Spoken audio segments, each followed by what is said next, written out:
Ајде да видиме што значат 500.000 денари обрт на годишно ниво. 500.000 денари. Само со еден вработен, газдата на мојата бурекджилница, која, верувајте, го прави најдобриот бурек, не во Прилеп во Македонија, е сам и газда и работник. Со 500.000 денари годишно треба да вади приход, промет од 42.000 денари месечно. Пазете, тоа е приход, тоа е промет.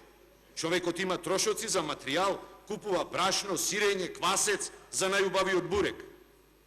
Тој човек нека работи со 100% добивка, што е невозможно. Еве нека биде 100% добивка.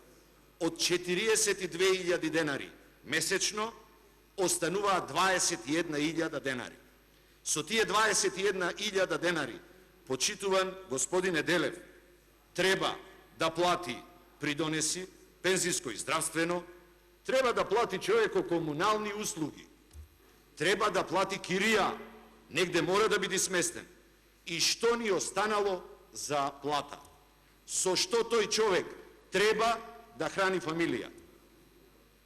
И на ова да ги додадеме 450 евра за 72 денари вишок во каса или за било што друго. Па тие луѓе немаат да живеат, немаат со што семејство да прехранат, а камоли казни да плаќаат. Апсурдот на вашиот закон е дека човек, фирма, која има максимум годишен обрт од 500.000 денари, а ако има и 501.000 денари, казната се зголемува за 300 евра. Од 450 веќе е 750, заради тоа што коефициентот од 10 преминува на 20, што е премногу. Таа фирма би платила 450 евра казна. И во истиот момент, зборувам за мој Прилеп, максималната казна, која за иста таква грешка, која би се случила во тутунскиот комбинат, гигант, според овие критериуми кои ги имате вие, над 100 милиони евра промет, над 250 вработени и еве нека е казнуван, мада е 10% учествува во пресметката, би платил 3000 евра. Кажете ми дали има споредба едното со другото. Дали е возможно ова? И да не должам многу. Еве ви конкретен предлог, ако имате желба и добра намера. Повторувам, сами спомнавте дека буџетот не се полни од казни.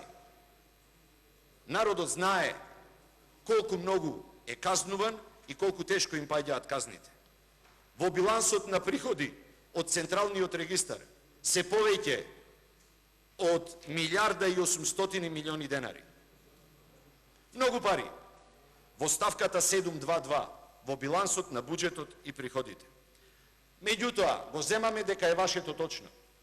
Ако е точно дека малку пари собирате, ако е точно дека сте со искрени намери и забележувате дека доцните со носењето на овој закон, еве го мојот предлог. Во завршните одредби на законот да предложите дека истиот не важи од денот на објавување во службен весник, туку важи од 1. јануари 2011 година. Па со оваа методологија на сите оние луѓе на кои малку пари имате земено, според вашето тврдење, буџетот нема да го оптеретиме со враќањето на тие пари, со оваа методологија разликата на сите оние на кои имаме наплатено, имате наплатено огромни средства, да им бидат вратени. И водете сметка, не без причина го спомнувам датумот 1. јануари 2011 година. Јас знам дека ВМРО ДПМН сака да се представи како патриотска партија. ВМРО ДПМН сака да се представи како партија која работи во интерес на граѓаните. Еве ви совет. Предложете вие овој закон, овој предлог, оваа методологија да се спроведува од 1. јануари 2006 година. ви гарантирам дека ќе ве поддржиме. Ви благодарам.